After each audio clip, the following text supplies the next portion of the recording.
Hello दोस्तों, कैसे हो? एकदम मस्त। तो लास्ट के वीडियो लेक्चर में हमने देखा था स्टेरिक नंबर 5 के बारे में डिस्कशन किया था कि स्टेरिक नंबर अगर 5 होता है तो हमारा हाइब्रिडाइजेशन क्या होता है। अगर स्टेरिक नंबर 5 होता है तो हमारा हाइब्रिडाइजेशन sp3d होता है। अगर वहाँ पे सारे के सारे पांचों बॉन्ड पेयर हो तो हमारी ज्योमेट्री और शेप क्या होती है? ज्योमेट्री और शेप जो होती है हमारी वो आपकी टीबीपी होती है। अगर हमारा एक लोन पेयर प्रेजेंट हो और 4 बॉन्ड पेयर प्रेजेंट हो तो हमारी सीसो जो शेप होती है और ज्योमेट्री तो वही टीबीपी होने वाली है। उसके बाद हमने नेक्स्ट देखा था अगर 2 लोन पेयर प्रेजेंट हो हमारे पास और 3 बॉन्ड पेयर प्रेजेंट हो तो वहाँ पे हमारी टी शेप क्या आई थी? शेप आई थी। और जो हमारी ज्योमेट्री आई थी वो टीबीपी ही आई थी। और जो नेक्स्ट हमने देखा था अगर 3 बॉन्ड पेयर और 2 लोन पेयर अगर प्रेजेंट होते हैं तो वहाँ पे हमने देखा था जो हमारा हाइब्रिडेशन था वो sp3d था, जो हमारी ज्योमेट्री थी वो टीबीपी थी, बट जो हमारी शेप थी वो शेप क्या थी? लीनियर थी। तो मतलब कि लास्ट वीडियो लेक्चर में हम ये सारी चीजें पढ़ चुके हैं, लेकिन हमने स्टेरिक नंबर 5 पे क्या है क्वेश्चन उसमें नहीं किए थे लास्ट वीडियो लेक्चर में। तो इस वीडियो लेक्चर में हम सबसे पहले क्वेश्चंस डिस्कस करेंगे स्टेरिक नंबर 5 से steric number 5, steric number 4, steric number 3, 2, 1, 2 तक ही। ठीक है, 1 तो होता ही नहीं है। ठीक है, तो स्टेरिक नंबर 2 इनके क्वेश्चन पहले डिस्कशन करेंगे। उस क्वेश्चन के डिस्कशन के बाद हम देखेंगे आज के वीडियो लेक्चर में हम देखेंगे कि जो हमारी स्टेरिक नंबर 5 है उसमें हमारी दो ज्योमेट्री एग्जिस्ट करती हैं। एक तो थी जो हम पढ़ चुके हैं टीबीपी, ट्राइगोनल बाई पिरामिडल। ठीक है, दूसरी जो थी स्क्वायर बाई पिरामिडल। जो स्क्वायर बाई पिरामिडल है और जो टीबीपी है, इनमें से टीबीपी जो है मोस्ट फेवरेबल है और जो हमारी स्क्वायर पिरामिडल है वो लेस फेवरेबल है। तो मतलब कि लेस फेवरेबल क्यों है स्क्वायर पिरामिडल और टीबीपी मोस्ट फेवरेबल क्यों है, तो इनका रीजन आज के वीडियो लेक्चर में हम जानेंगे। ठीक है, आज के वीडियो लेक्चर का यही टॉपिक रहेगा कि हमारा जो टीबीपी है वो मोस्ट फेवरेबल क्यों और जो स्क्वायर पिरामिडल है वो लेस फेवरेबल क्यों होता है। तो आज के वीडियो लेक्चर में हम ये देखेंगे। सबसे पहले इन क्वेश्चन को डिस्कस करते हैं। तो आइए, क्वेश्चन से मैंने आपको बताया था कि यहाँ पे एक तो स्टेरिक नंबर निकालना मैंने आपको फॉर्मूले से बताया था। अगर आपके पास मॉलिक्यूल गिवन हो तो आप half v plus M minus C plus A उस मेथड से जा सकते हैं, या फिर मैंने क्रॉस मेथड भी बताया था आपको। क्रॉस मेथड क्या? जो आपके पास जीनोन है उसका जो वैलेंस शेल के इलेक्ट्रॉन हो उनको क्रॉस से लिख लीजिए आप। कितने होते हैं? 8 होते हैं। तो 1 2 3 4 5 6 7 8। ठीक है, आपने जो फ्लोरीन होता है वो एक बॉन्ड बनाता है तो ऐसे लिख दिया मैंने। उसके बाद एक lone pair, 2 lone pair, 3 lone pair, मतलब 3 लोन पेयर और 2 बॉन्ड पेयर की कंडीशन है। ये क्या है? एक लोन पेयर, दूसरा लोन पेयर, तीसरा लोन पेयर और ये 2 बॉन्ड पेयर। तो मैंने आपको बताया था अगर 3 लोन पेयर आपके पास प्रेजेंट हो और 2 बॉन्ड पेयर अगर आपके पास प्रेजेंट हो तो यहाँ पे आपकी जो टीबी जो सबसे पहले तो स्टेरिक नंबर क्या है आपके पास? 5 है। तो स्टेरिक नंबर 5 हो गया तो हाइब्रिडेशन आपके पास sp3d हो जाएगी, sp3d। उसके बाद जो आप देखेंगे उसके बाद जो ज्योमेट्री है वो आपके पास टीबीपी होने वाली है। ठीक है, और जो आपके पास शेप होगी वो शेप होगी आपके पास लीनियर। ये लास्ट वीडियो लेक्चर में बता चुका हूँ कि 3 लोन पेयर हो, अगर 3 लोन पेयर हो आपके पास और 2 बॉन्ड पेयर प्रेजेंट हो तो आपकी जो शेप होगी वो क्या होगी? लीनियर होगी। वहीं अपन एसओ F4 की तरफ चलें तो ये सल्फर है। सल्फर के जो वैलेंस शेल में कितने इलेक्ट्रॉन होते हैं? 6। 1 2 3 4 5 6। ठीक है, उसमें से आपका जो ऑक्सीजन है वो डाइवेलेंट है, 2 ऐसे बॉन्ड बनाएगा, 2 बॉन्ड बनाएगा। ठीक है, जो F है फ्लोरीन है वो मोनोवेलेंट है तो वो 1 बॉन्ड बनाएगा। ठीक है, तो ये क्या हो गया आपके पास? SOF4। इसमें कितने बॉन्ड हैं? 1 2 3 4 और एक 5, 5 बॉन्ड पेयर है। ठीक है, अब ऐसे मत गिनने लग जाना 1 2 3 4 5 6। ये ऑक्सीजन ने एक ही बॉन्ड बना रखा है। ऑक्सीजन का क्या है? एक ही बॉन्ड है। और जो ये आपके फ्लोरीन है उसके 4 बॉन्ड है, मतलब कि टोटल कितने हैं? 5 बॉन्ड पेयर है। तो 5 बॉन्ड पेयर है तो आपके पास जो स्टेरिक नंबर कितना आ गया? स्टेरिक नंबर जो है अपने पास 5 है। तो यहाँ पे हाइब्रिडेशन sp3d और जो आपके पास ज्योमेट्री है वो क्या होने वाली है? टीबीपी ज्योमेट्री होने वाली है। और जो अगर मैं शेप की बात करूं तो शेप हमारे पास होने वाली है, शेप भी क्या होगी? टीबीपी होगी, क्योंकि पांचों के पांचों क्या है यहाँ पे? बॉन्ड पेयर प्रेजेंट है। यहाँ पे देखें XeO2F2। तो जीनोन क्या है? जीनोन के वैलेंस शेल में इलेक्ट्रॉन 8 है, 3 4 5 6 7 8। ठीक है, 1 2 3 4 5 6 7 8। ठीक है, यहाँ पे जो ऑक्सीजन है आपका ऑक्सीजन डाइवेलेंट है तो 2 बॉन्ड बनाएगा। ठीक है, और जो फ्लोरीन है वो 1 बॉन्ड बनाएगा।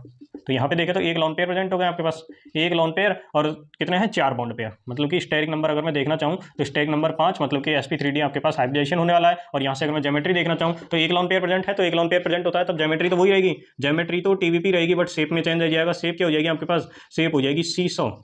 सीसो।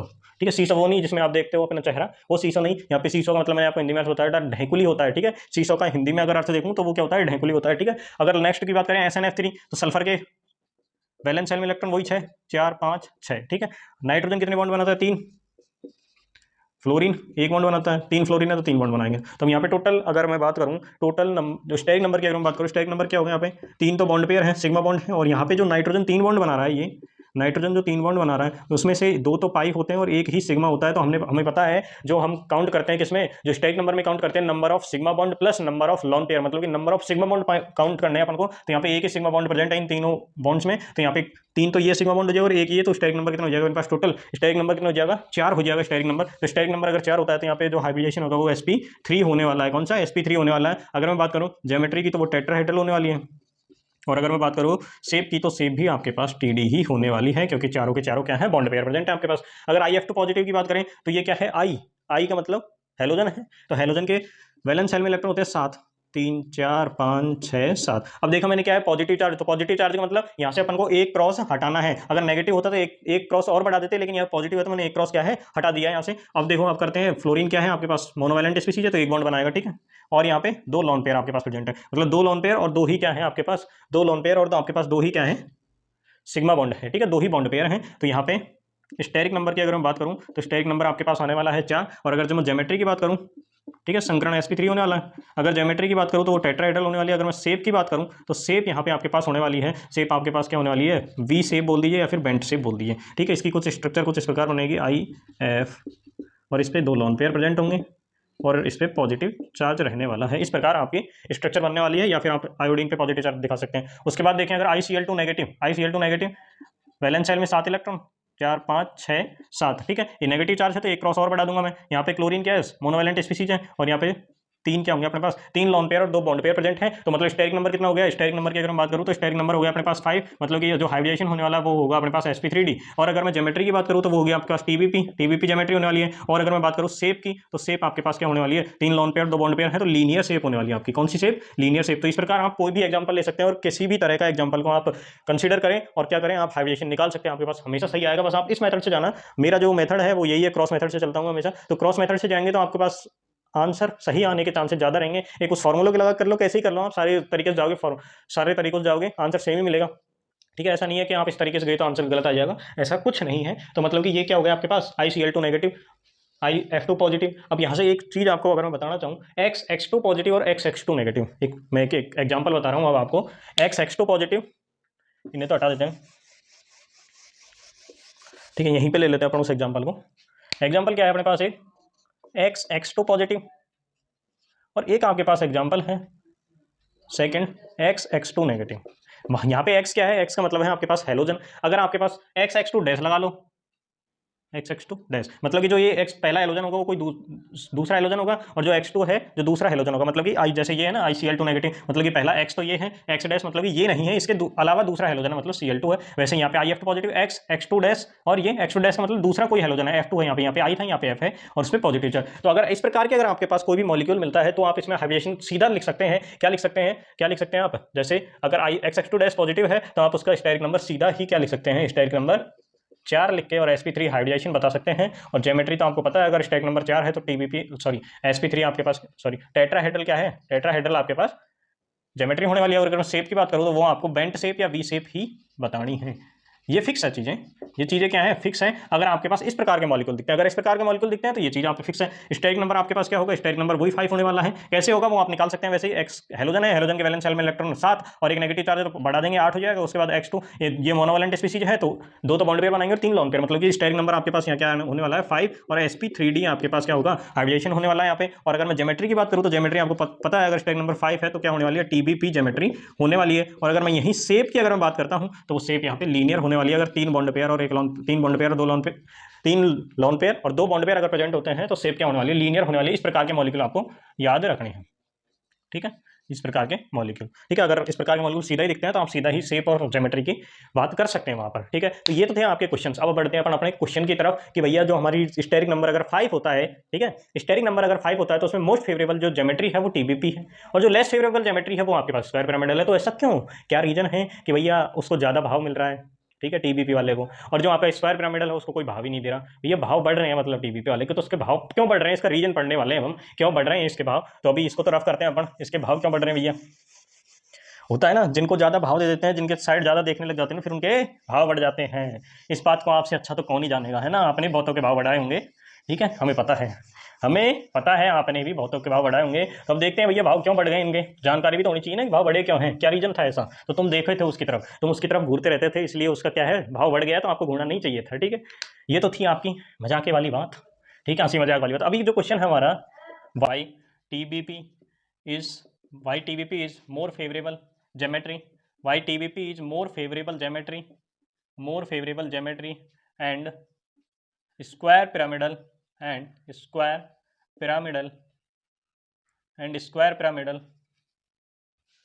is less favorable geometry।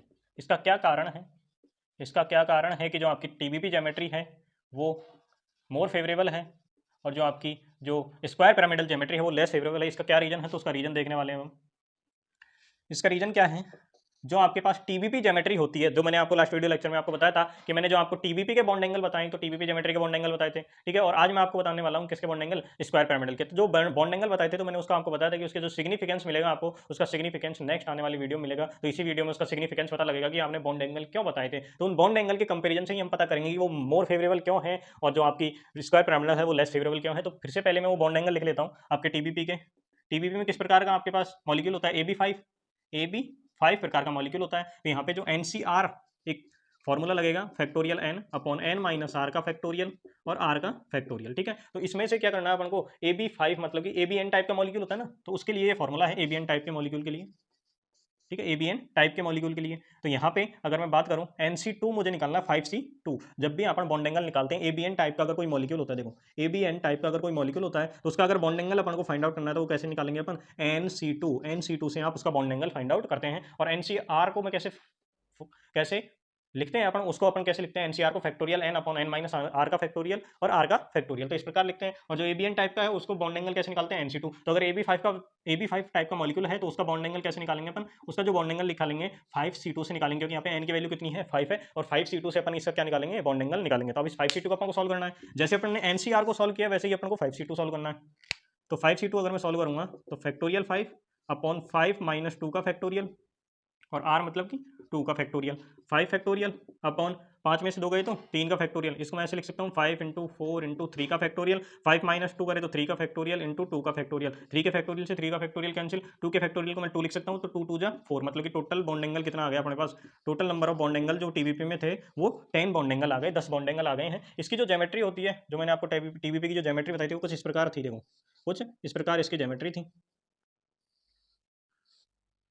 ठीक है, कुछ इस प्रकार इसकी ज्योमेट्री थी। तो इसमें देखो बॉन्ड एंगल जो आपके पास थे, एक तो ये 120 डिग्री के 3 बॉन्ड एंगल थे, 3 बॉन्ड एंगल जो हैं वो 120 डिग्री के होने वाले हैं आपके पास। और अगर मैं देखना चाहूँ 90 डिग्री कितने बॉन्ड एंगल हैं, ये जो आपके पास मैंने लास्ट वीडियो लेक्चर में बताया था, ये जो 3 जो sp2 टाइप का, जो sp2 से बनता है, ये जो आपका ये तिकोना है ना, ये sp2 टाइप के हाइब्रिडाइजेशन से बनता है, मतलब कि इसका जो एक लाइन इधर है, ये 2 लाइन इधर है, मतलब और एक ऊपर की साइड इसका बॉन्ड है, एक बॉन्ड ऊपर की साइड है। तो ये बॉन्ड इससे 90 का, ये बॉन्ड इससे 90 का, ये बॉन्ड इससे 90 का, 90 90 हो गए। और नीचे वाला भी ऐसे ही 90 डिग्री का बॉन्ड एंगल मतलब बनाएगा, मतलब कि 6 क्या है यहाँ पे, 6 बॉन्ड एंगल है आपके 90 डिग्री के, ठीक है। और एक बॉन्ड एंगल जो है, एक बॉन्ड एंगल है यहाँ पे 180 डिग्री का होने वाला है, एक बॉन्ड एंगल कितना है 180 डिग्री का होने वाला है। तो मतलब टोटल बॉन्ड एंगल कितने हो गए, 10 बॉन्ड एंगल हो गए हैं, ठीक है। वहीं अगर मैं बात करूँ स्क्वायर पिरामिडल की, वहीं अगर मैं बात करूँ स्क्वायर पिरामिडल की, स्क्वायर पिरामिडल में भी क्या है, AB5 टाइप का ही मॉलिक्यूल होता है, AB5 टाइप का मॉलिक्यूल, मतलब total number of bond angle तो कितने ही होने वाले हैं, total number of bond angle जो आपके पास होने वाले हैं वो 10 ही होने वाले हैं। Total number of bond angle कितने होने वाले हैं आपके पास, 10 ही होने वाले हैं। लेकिन जो अभी स्क्वायर पिरामिडल की जो ज्योमेट्री होती है वो किस प्रकार होती है, कुछ इस प्रकार होती है, ठीक है। स्क्वायर पिरामिडल कुछ इस प्रकार आपके पास बनता है, ठीक है। ये स्क्वायर पिरामिडल है, ये आपके पास कुछ स्क्वायर पिरामिडल की ज्योमेट्री है, स्क्वायर पिरामिडल इस प्रकार बनता है। तो इसमें आप देख पा रहे हैं इनके मध्य, इसके मध्य बॉन्ड एंगल 90 डिग्री का, इसके मध्य बॉन्ड एंगल 90 डिग्री का, इसके मध्य बॉन्ड एंगल 90 डिग्री का, इसके मध्य बॉन्ड एंगल 90 डिग्री का, मतलब जो 4 बॉन्ड एंगल हैं वो तो 90 डिग्री के आपको दिख रहे हैं, ऐसे 4 बॉन्ड एंगल किसके दिख रहे हैं आपको, 90 डिग्री के। और अगर देखना चाहें ये जो ऊपर है, ये 4 जो बॉन्ड हैं वो तो प्लेन में है इस प्रकार आपके, ठीक है। और एक बॉन्ड एंगल आपका कुछ इस प्रकार है, तो ये इसके साथ भी 90 डिग्री, इसके साथ भी 90 डिग्री, इसके साथ भी 90 डिग्री, इसके साथ भी 90 डिग्री का, मतलब 4 बॉन्ड एंगल और 90 डिग्री के दिख गए अपन को, 4 बॉन्ड एंगल 90 डिग्री के ये रहे। और अगर मैं बात करूँ ये जो सीधी लाइन है, इसमें यहाँ पे बॉन्ड एंगल 180 डिग्री का और ये वाला बॉन्ड एंगल भी 180 डिग्री का, तो 2 बॉन्ड एंगल अगर देखें तो 2 बॉन्ड एंगल कितने हैं, 2 बॉन्ड एंगल कितने के हैं 180 डिग्री के, मतलब टोटल 10 बॉन्ड एंगल हैं, टोटल 10 बॉन्ड एंगल हैं, जिनमें से 4 90 डिग्री के, 4 90 डिग्री के, मतलब कि और 2 बॉन्ड एंगल 180 डिग्री के हैं। तो यहाँ पे अगर मैं देखूँ, यहाँ पे क्या चीज दिख रही है अपन को, 8 बॉन्ड एंगल जो है, 8 बॉन्ड एंगल जो है वो क्या है 8 बॉन्ड एंगल इज 90 डिग्री, इसमें in square pyramidal geometry, in square pyramidal geometry. लेकिन यहीं अगर मैं बात करूं आपके टीबीपी ज्योमेट्री में बॉन्ड एंगल जो 90 डिग्री के बॉन्ड एंगल थे वो कितने थे, 6 bond angle is 90 degree in TBP geometry, TBP geometry में बात करें तो जो बॉन्ड एंगल है टीबीपी ज्योमेट्री में 6 बॉन्ड एंगल 90 डिग्री के हैं, और जबकि अगर स्क्वायर पिरामिडल में देखूं तो स्क्वायर पिरामिडल में जो 8 बॉन्ड एंगल हैं वो आपके 90 डिग्री के हैं। तो यहां से अपन को क्या पता लगता है कि जो छोटे बॉन्ड हैं, छोटे जो बॉन्ड एंगल हैं वो किस में ज्यादा हैं, आपके स्क्वायर पिरामिडल में ज्यादा है। छोटे बॉन्ड एंगल मतलब कि 90 डिग्री का बॉन्ड एंगल है तो यहाँ पे रिपल्सन होने वाला है, लेकिन जो रिपल्सन है 90 डिग्री के बॉन्ड एंगल्स का वो स्क्वायर पिरामिडल ज्योमेट्री में आपके पास ज्यादा देखने को मिलता है, क्योंकि यहाँ पे 8 बॉन्ड एंगल 90 डिग्री के हैं, जबकि यहाँ पे जो टीवीपी ज्योमेट्री में वो 6 बॉन्ड एंगल ही 90 डिग्री के हैं। तो मतलब कि आपको यह क्या पता लग गया है कि 8 बॉन्ड एंगल प्रेजेंट होने की वजह से, 8 बॉन्ड एंगल 90 डिग्री के प्रेजेंट होने की वजह से आपका जो स्क्वायर पिरामिडल है, स्क्वायर पिरामिडल ज्योमेट्री है वो लेस फेवरेबल होती है, क्योंकि यहाँ पे क्या होता है, रिपल्सन बढ़ जाता है। रिपल्सन बढ़ने के कारण रिपल्सन बढ़ने के कारण रिपल्सन बढ़ने के कारण रिपल्सन बढ़ने के कारण आपकी ये जो ज्योमेट्री है वो क्या हो जाती है, अनस्टेबल हो जाती है। किसकी तुलना में, टीबीपी ज्योमेट्री की तुलना में ये क्या हो जाती है, अनस्टेबल हो जाती है। ठीक है, ये चीज समझ आ गई। तो एक बार फिर से समझेंगे इसे कि why TBP is more favourable geometry and square pyramidal is less favourable geometry. तो इसका रीजन है जो टीबीपी है, टीबीपी जो ज्योमेट्री है आपकी, उसमें bond angle, total number of bond angle कितने होते हैं, 10, जिसमें से 3 बॉन्ड एंगल वो 120 डिग्री का रखता है, और जो 6 बॉन्ड एंगल है वो 90 डिग्री का, और एक बॉन्ड एंगल जो है 180 डिग्री का रखता है। और जबकि जो स्क्वायर पिरामिडल ज्योमेट्री में जो total number of bond angle है वो तो 10 ही होते हैं, लेकिन वो 8 बॉन्ड एंगल जो है 90 डिग्री के रखता है, और जो 2 बॉन्ड एंगल है वो 180 डिग्री के रखता है। तो मतलब कि अपन को यहाँ से क्या चीज ऑब्जर्व हुई है कि यहाँ पे 8 बॉन्ड एंगल क्या है, 90 डिग्री के हैं, और यहाँ पे 6 बॉन्ड एंगल ही 90 डिग्री के। तो मतलब कि अगर जो छोटे बॉन्ड एंगल हैं वो किस में ज्यादा है, आपके स्क्वायर पिरामिडल ज्योमेट्री में ज्यादा है, और यहाँ पे स्क्वायर पिरामिडल ज्योमेट्री में छोटे बॉन्ड एंगल ज्यादा होने की वजह से यहाँ पे रिपल्सन का केस बढ़ जाता है। रिपल्सन बढ़ने के कारण ये क्या हो जाती है, अनस्टेबल हो जाती है। किसके कंपेरिजन में, टीबीपी ज्योमेट्री कंपेरिजन में। इसलिए जो स्क्वायर पिरामिडल है वो लेस फेवरेबल होता है, और जो टीबीपी ज्योमेट्री है वो क्या होती है, मोर फेवरेबल होती है। और इसमें जो मैंने आपको बताया था, क्या बताया था कि ये जो आपका टीबीपी ज्योमेट्री है, टीबीपी ज्योमेट्री में जो एक्सियल बॉन्ड होते हैं वो क्या होते हैं, लंबे होते हैं। एक्सियल बॉन्ड क्या होते हैं, यहाँ पे टीबीपी ज्योमेट्री में एक्सियल बॉन्ड लंबे होते हैं। ठीक है, आपको देख नहीं रहे होंगे लंबे, लेकिन लंबे हैं। ठीक है, वो ना लंबे हरी मैडम लंबे। ठीक है, तो ये क्या है, यहाँ पे लंबे हैं। एक्सियल बॉन्ड क्यों होते हैं लंबे, इसके मैं रीजन बता चुका हूं आपको, बॉन्ड एंगल लंबे क्यों होते हैं। ठीक है, तो यह हो गया आज का आपका वीडियो लेक्चर, खत्म यहीं पे, क्योंकि अपन को यही पता करना था स्क्वायर पिरामिडल और जो टीबीपी है उसमें स्क्वायर पिरामिडल लेस फेवरेबल क्यों होता है, और जो टीबीपी है वो मोर फेवरेबल क्यों होती है। इसके बाद अगर आप देखना चाहें एक छोटा टॉपिक और देख सकते हैं कि जो स्क्वायर पिरामिडल किस केस में फेवरेबल करता है, स्क्वायर पिरामिडल ज्योमेट्री जो है वो किस केस में फेवर करती है। ठीक है, आपने बता तो दिया कि लेस फेवरेबल होता है। ठीक है, रेयर केसेज में ही क्या मिलता है, ये रेयर केसेज में ही आपको ये देखने को मिलती है स्क्वायर पिरामिडल ज्योमेट्री। तो रेयर केसेज कौन से हैं, वो कौन से रेयर केसेज हैं जहां पे हमको ये देखने को मिलता है। ठीक है, तो वो जो रेयर केसेज होते हैं स्क्वायर पिरामिडल के, condition for square pyramidal geometry, condition for square pyramidal geometry, condition for square pyramidal geometry. ठीक है, कंडीशन क्या है, तो इसके लिए कंडीशन फर्स्ट है, कंडीशन आपके पास फर्स्ट जो condition for square pyramidal geometry, उसके लिए कंडीशन है जब आपके पास क्या, central atom, when central atom and side atom, central atom and side atom both are large, both are large, जब ये सेंट्रल एटम और साइड एटम आपके दोनों ही बड़े होते हैं तब जाके आपके पास क्या है कि जो स्क्वायर पिरामिडल ज्योमेट्री है वो फेवर होती है। ठीक है, इसका रीजन क्या है, इसका रीजन पहले बाद में पढ़ेंगे, पहले इसका एग्जांपल देख लेते हैं कुछ। एक होता है आपके पास PPH5। ठीक है, इसकी जो ज्योमेट्री होती है पहले तो आपको बता दूं, इसकी होती है टीबीपी, इसकी ज्योमेट्री क्या होती है, टीबीपी ज्योमेट्री होती है। अब भैया आपने कहा था कि जब when central atom and side atom both are large तब क्या होगा, आपके पास स्क्वायर पिरामिडल ज्योमेट्री क्या होगी, फेवरेबल होगी। लेकिन आप यहाँ तो कुछ अलग ही बता रहे हो, टीबीपी क्या बता रहे हो सर, इसे टीबीपी तो नहीं होनी चाहिए, है ना, बोल रहे होंगे। ठीक है, बोल रहे होंगे, लेकिन यहाँ पे ये क्या है भैया, एक्सेप्शन है। किधर भी लिख लो, मेरे पास दूसरे कलर का मार्कर नहीं है, नहीं तो मैं इसको एक्सेप्शन लिख देता।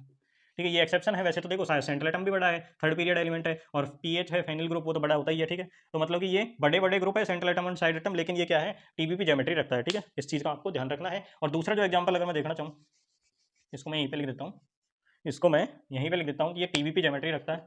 और अगर मैं देखना चाहूँ SBPH5, एग्जाम्पल फर्स्ट हो गया ये तो। एग्जाम्पल अगर मैं सेकंड देखना चाहूँ SBPH5 देख सकते हैं आप, थर्ड देख सकते हैं SBR5 देख सकते हैं। इसमें जो एल्किल ग्रुप है वो आर बड़े होने चाहिए। ठीक है, R is bulkier group, bulkier alkyl group. ठीक है, तो यहाँ पे ये क्या है, इसकी तो जो ज्योमेट्री होने वाली है वो स्क्वायर पिरामिडल ही होने वाली है, क्योंकि बड़े बड़े ग्रुप हैं आपके पास यहाँ पे, सेंट्रल एटम और साइड एटम दोनों ही क्या है, लार्ज हैं। ठीक है, तो ये इसके कुछ एग्जाम्पल हैं। ठीक है, ये किसके कुछ आपके पास एग्जाम्पल होने वाले हैं। ठीक है, ये आपके पास एग्जांपल होने वाले हैं। और अगर दूसरा अपन देखें, अभी सर रीजन क्या है कि अगर सर स्क्वायर पिरामिडल ज्योमेट्री इस केस में क्यों आपके पास मोर फेवरेबल हो रही है, इस केस में भी लेस फेवरेबल क्यों नहीं हो रही है, इसका क्या रीजन है। तो इसका जो रीजन है condition for square pyramidal geometry, तो ये कंडीशन ही क्यों है आपकी कि when central atom side atom both are large, तब आपकी जो ये स्क्वायर पिरामिडल ज्योमेट्री बनती है। तो इसका अपन आंसर कैसे देंगे, जैसे होता है ना, आपके पास दो रास्ते हैं, आपके पास दो रास्ते हैं, लेकिन आप इस पे ना जाते हुए इस पे जा रहे हैं, तो इसका मैं रीजन कैसे दूं। भैया मेरे को नहीं पता आप इधर क्यों जा रहे हो, लेकिन मेरे को एक चीज पता लग गई, आप इधर नहीं जा रहे, तो आप कहाँ जा रहे होंगे, इधर ही जा रहे होंगे पक्का है। ठीक है, मेरे को जैसे आप इधर जा रहे हो, अब कोई मेरे से पूछे वो इधर क्यों जा रहा है, तो मुझे उसका रीजन नहीं पता, लेकिन मुझे क्या पता है, मुझे पता है कि ये उस रास्ते पे तो नहीं जा रहा, तो उस रास्ते पे नहीं जा रहा तो इसी रास्ते पे जा रहा होगा। ठीक है, ये पक्का है। तो उसी ऐसे ही अपन क्या देंगे, इसका आंसर देंगे कि जो ये मॉलिक्यूल थे, ये जो मॉलिक्यूल थे वो पहले गए कहाँ थे, टीवीपी ज्योमेट्री बनाने ही गए थे, क्योंकि टीवीपी क्या होती है, मोर फेवरेबल होती है। लेकिन जब टीवीपी ज्योमेट्री बनाने गए, जब ये टीवीपी ज्योमेट्री बनाने गए तो वहां पे आपको क्या है, ये क्या है, बड़े बड़े ग्रुप हैं। तो बड़े ग्रुप हैं तो जो एक्सियल बॉन्ड होते हैं अपने, जो टीवीपी ज्योमेट्री में, जो टीवीपी ज्योमेट्री में आपके पास एक्सियल बॉन्ड होते हैं, वो क्या होते हैं, पहले से ही बड़े होते हैं।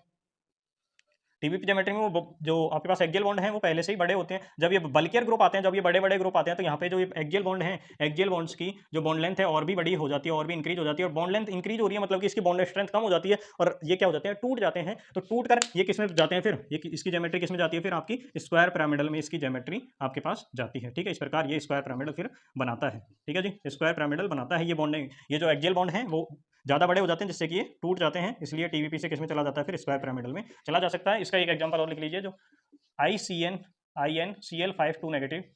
ठीक है, ये एग्जांपल किसके हैं आपके पास, ये कुछ ही एग्जांपल हैं जो आपके पास स्क्वायर पिरामिडल के, नहीं तो सभी एग्जांपल जो आपके पास टीवीपी को देखने को मिलेंगे। तो आज ये था आपका आज का वीडियो लेक्चर, जिसमें अपन ने देखा क्या कि आपके पास जो कुछ तो क्वेश्चन देखे थे स्टेरिक नंबर 5 से रिलेटेड। उसके बाद हमने देखा कि जो टीवीपी है वो मोर फेवरेबल ज्योमेट्री क्यों होती है, square pyramidal less favourable geometry क्यों होती है। उसके बाद हमने देखा condition for square pyramidal geometry, अगर स्क्वायर पिरामिडल ज्योमेट्री बनती है तो किस केस में आपकी स्क्वायर पिरामिडल ज्योमेट्री बनती है, तो उस चीज़ को देखा। तो आज के लिए वीडियो लेक्चर में बस इतना ही, और देखेंगे हम नेक्स्ट वीडियो लेक्चर में। तब तक के लिए खाते रहिए, पीते रहिए। थैंक यू, धन्यवाद।